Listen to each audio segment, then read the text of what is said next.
송은재TV입니다. 화물연대 파업 속보 전해드리겠습니다. 윤석열 대통령이 내일 긴급 국무회의, 임시국무회의를 소집했습니다. 업무 개시 명령을 확대할 것으로 보입니다. 시멘트에 이어서 철강, 석유화학업종으로 확대할 것으로 보입니다. 시멘트는 2,500명이 대상이었는데 철강, 석유화학은 6,000명 이상이 대상입니다. 또 윤석열 대통령의 지시에 따라서 경찰이 건설 현장에 있어서의 폭력, 협박, 불법 행위에 대해서 앞으로 200일 동안 전쟁을 벌이겠다고 선언을 했습니다. 또 시멘트 화물 차주는 업무 개시 명령에 따라서 업무에 복귀했는지 지금 현장 조사를 모두 했습니다. 500여 명 대부분이 업무에 복귀를 했습니다. 그런데 아프거나 이런 이유 없이 복귀하지 않은 한 명, 강원도 지역입니다. 이 미복귀자 한 명에 대해서는 형사고발을 하고 행정처분을 요청을 했습니다. 형사고발이 되면 3년 이하 징역 또는 3천만 원 이하의 벌금이고 행정처분은 30일 자격정지입니다. 구체적으로 이제 불법 파업 또는 불법 행위에 대한 징계에 들어갔다라고 하는 점입니다.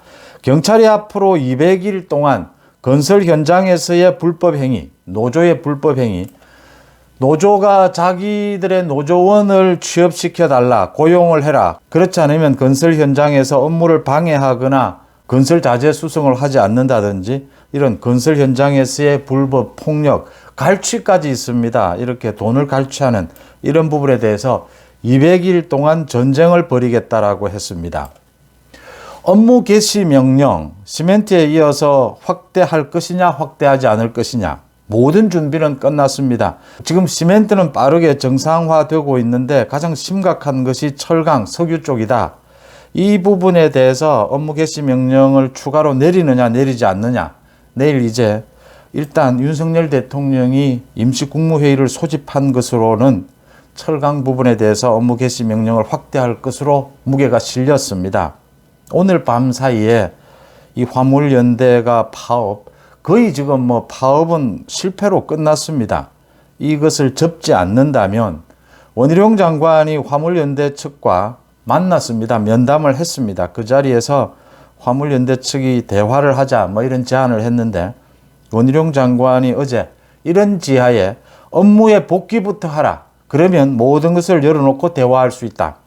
업무에 복귀하지 않는다면 어떤 대화도 되지 않는다. 그 다음 이번에 있어서 이 불법 파업 또는 업무에 복귀한 사람들에 대해서 업무를 정상적으로 하고 있는 사람들에 대해서 폭행을 하고 업무를 방해한 것, 이 부분에는 관용이 없다. 앞으로 끝까지 추적해서 법적으로 처리한다. 이런 원칙들입니다. 아마 철강, 석유화학업종으로 업무 개시 명령이 확대가 되면 화물연대 측은 결정적인 타격을 받게 될 것으로 보입니다.